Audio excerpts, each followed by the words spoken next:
Bienvenue dans un nouvel épisode du Coucou Podcast, un espace où on plonge pour ralentir un petit peu afin de s'écouter et de revenir à soi. Donc, merci beaucoup d'être là. On y va!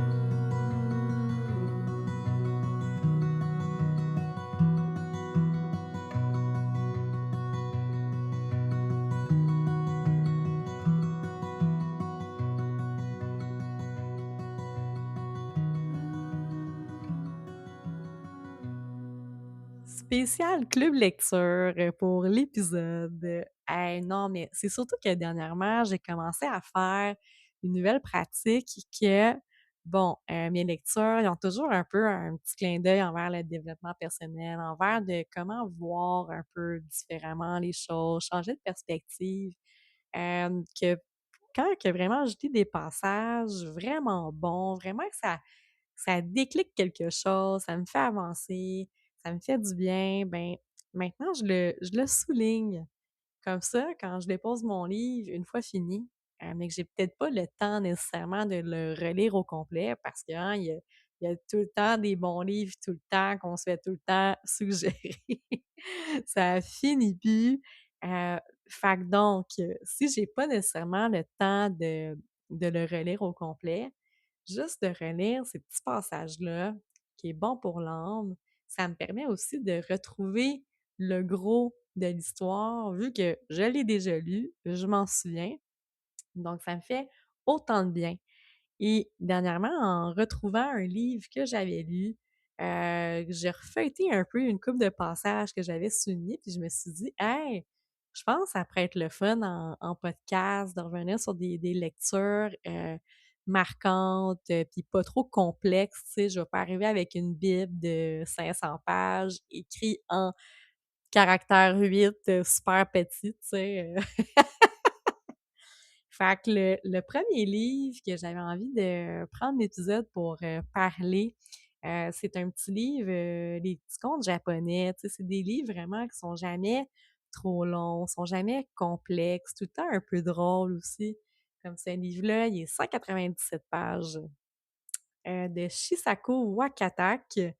Donc son premier livre qu'il a écrit s'appelle «Le dernier voyage de Momoko Hidaka». Juste par le cover page, je pense que le livre, je l'ai acheté pour ça. Ben, je l'ai pris dans mes mains pour le revirer de bord, pour lire le landau, l'histoire, tout ça. Mais l'image est super belle, les couleurs, c'est un petit bleu, les arbres rouges, roses, vraiment aux couleurs du Japon. Le personnage principal qu'on voit, Momoko, de dos, devant un lac avec la ville au loin, il y a des oiseaux qui volent, vraiment dans le flou, en haut des buildings, dans les nuages. Je trouve que juste par déjà le cover page, on sait que c'est un livre qui va être doux pour l'âme, qui va être le fun par le personnage, de quoi qu'il a l'air de dos, les couleurs. Ça va être un livre pour ralentir. C'est vraiment ça qui m'a inspirée. À travers ce livre-là aussi, pourquoi que je l'ai acheté, il y a vraiment une phrase à l'endos qui m'a marquée, puis que c'est tellement quelque chose qu'on n'est pas capable de mettre nécessairement tu sais, de définition officielle parce que c'est pas la même chose pour tout le monde, mais tu sais, de se demander c'est quoi réellement le bonheur, c'est quoi? Hem, donc dans le livre «Le dernier voyage de Momoko Hidaka», on voyage de Momoko de 24 ans à Momoko de 74 ans. Pour 197 pages, on a un 50 ans, qu'on revisite avec le personnage. C'est super bien écrit, ça se lit tellement bien, ce n'est pas lourd, c'est un peu bizarre, c'est un peu drôle, tu sais, c'est vraiment le fun. Tu peux vraiment le clencher là, en 2 jours, même pas là, Petit livre le fun, puis ça remet vraiment en perspective les choses que bon, Momoko a 74 ans, puis elle se retrouve seule. Ben, tu sais, hein, elle est un peu comme: «Ah! Ah ouais, c'est ça? Tu sais, c'était ça? Tu sais, pourtant j'ai vécu ma vie, J'ai pensé faire les bons choix, mais je me ramasse toutes ces années-là après pour être seule, puis je suis pas heureuse, puis voyons donc, tu sais? Puis ça l'amène à penser de vraiment voir, tu sais, de comment être en paix, de comment la vie avance, comment être en paix avec nos choix précédents, tu sais? Des fois, on a vécu des choses, puis après coup, un coup que le outcome est là, on se dit: «Colin, hein, j'aurais peut-être pas dû, j'aurais dû peut-être faire ça différemment». Puis donc, il y a un passage, 2 passages qui parlent de vraiment être dans l'acceptation, puis de pas s'en faire. Je peux les citer. Hem, donc, les sentiments humains recèlent une énergie aussi formidable qu'inattendue. Telle une toupie actionnée par cette énergie, la vie d'une personne pouvait amorcer un virage à 180°. L'endroit où ce mouvement vous avait mené était-il le bon? Mieux valait pas y songer. On avait probablement d'autres choix que d'accepter son sort. Sinon, il y a aussi les choses se sont rarement déroulées comme tu le souhaitais. Pourtant, tu t'es toujours bien débrouillé, pas vrai? Ça va sûrement s'arranger encore cette fois. Ça parle aussi d'un plan plus grand que nous, que vraiment qu'il y a un plan qui est tissé puis qu'il y a rien qui arrive pour rien. Donc ça sert à rien de s'en faire, puis de vraiment si on perd un être cher, ben, c'est qu'il fallait que ça arrive pour qu'on amène à vivre cette solitude-là, pour s'amener ces questionnements-là, puis vraiment se trouver qui que nous sommes. De voir la vie vraiment comme une quête aussi personnelle, mais oui, c'est le fun de, on a un besoin, je pense, de partager l'expérience. Mais c'est un peu comme un ricochet, un tac-tac de ping-pong, tu sais, de faut apprendre à se connaître nous pour faire du bien à nous-mêmes, pour faire du bien ensuite aux gens. Puis ces gens-là, vu qu'on leur fait du bien, nous font du bien, tu sais, un peu cette roue d'action-là aussi. Puis toujours s'enlever du jugement. C'est fou à quel point qu'on peut avoir vraiment des, rapidement, inconsciemment, qu'on va vouloir aussi contrôler, qu'on va vouloir aussi juger, qu'on pense à, tu sais, mais de vraiment se rappeler que l'expérience, elle est toujours parfaite comme qu'elle est. Toujours, toujours, parce que de s'enlever le bon et le moins bon aussi. Tu sais, souvent qu'on peut se questionner à: «Hey, c'était quoi les bons moments de ma vie?» tu sais?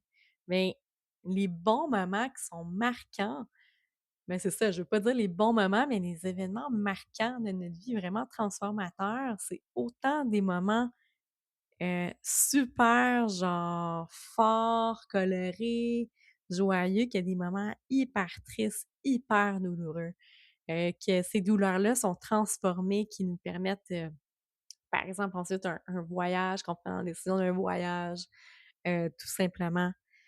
Hem, Puis de se rappeler, bon, c'est ça, de vraiment avoir, cette neutralité-là, heu, parce que notre cœur qui est ébranlé, que ça soit triste ou joyeux, c'est une vibration, mais que les changements profonds sont là. C'est là qu'on les redécouvre, tu sais. Puis surtout, ben, souvent, si on se perd pas, ben, on découvre rien aussi. Si c'est tout le temps la même routine, les mêmes choses, qu'on va au même endroit, tu sais, au début, tu découvres, mais ça vient facilement, rapidement que tu connais tout, puis que tu t'endors un peu, que tu te poses moins de questions aussi. Faut pas essayer aussi de tout comprendre au moment présent. Des fois, on va vivre des choses, puis on va essayer de comprendre, hein, pourquoi, tu sais, puis je comprends pas, puis je le sais pas, puis dans le livre, il y a vraiment comme une phrase aussi marquante qui mentionne de il y a des sentiments, des compréhensions qui ne s'éveillent qu'au fil du temps. Puis c'est vrai, c'est après coup, on a peut-être plus d'objectivité, mais que tout finit par faire plein de sens, puis tout finit par être super correct, puis que on tout finit par qu'on est tout le temps correct, qu'on retrouve tout le temps le bonheur aussi, on va toujours trouver le moment, le moyen de vivre puis d'être bien. D'où rappel qu'il faut pas trop s'accrocher aux choses, aux gens, à nos idées, à nos croyances, parce que aussi, c'est rempli d'imprévus tout ça, mais nous aussi, humains, on change petit à petit. on évolue, même si on s'en rend même pas compte que des fois, avec la version 7.4, 74 ans, on va revenir en arrière à la version 24 ans, 2.4. Puis, tu sais, avec la version vraiment plus récente, on va revenir en arrière, mais tu sais, ça marche pas comme ça, tu sais. Puis il faut vraiment être en paix aussi avec chaque version, de voir un peu chaque âge comme une version de cette année. Voilà, j'avance, tu sais, ça, c'est ma mise à jour pour cette année. L'année prochaine, c'est la version, tu sais, c'est ça, 7.5, 7.6, 7.7. Puis on peut pas revenir en arrière, tu sais. Une mise à jour, ça écrase, on évolue, tu sais. Puis toujours pour le mieux, ça, j'en suis convaincue. Hem, je terminerais aussi, avec, des 2 petites pensées aussi au cours de ma lecture qui ont fait beaucoup de bien. Quand on accepte simplement, ça va déjà beaucoup mieux.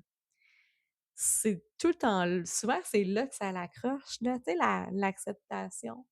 Quand il y a quelque chose, un ressentiment, une colère, une tristesse, ben, ça appartient au passé, ça, tu sais.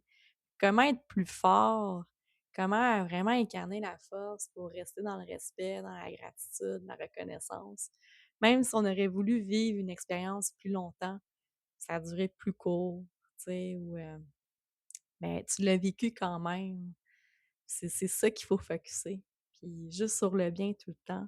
Ça serait d'être effronté envers la vie, de s'accrocher à une idée, à qu'est-ce que nous, on pense que ça doit être plus, plus, plus, tu sais.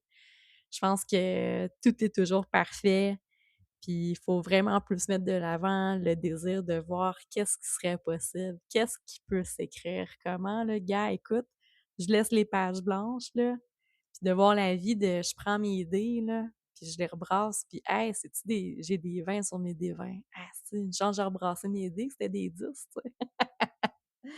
Fait que de vraiment le voir un peu plus comme ça, plus de légèreté, puis de, il est jamais trop tard aussi.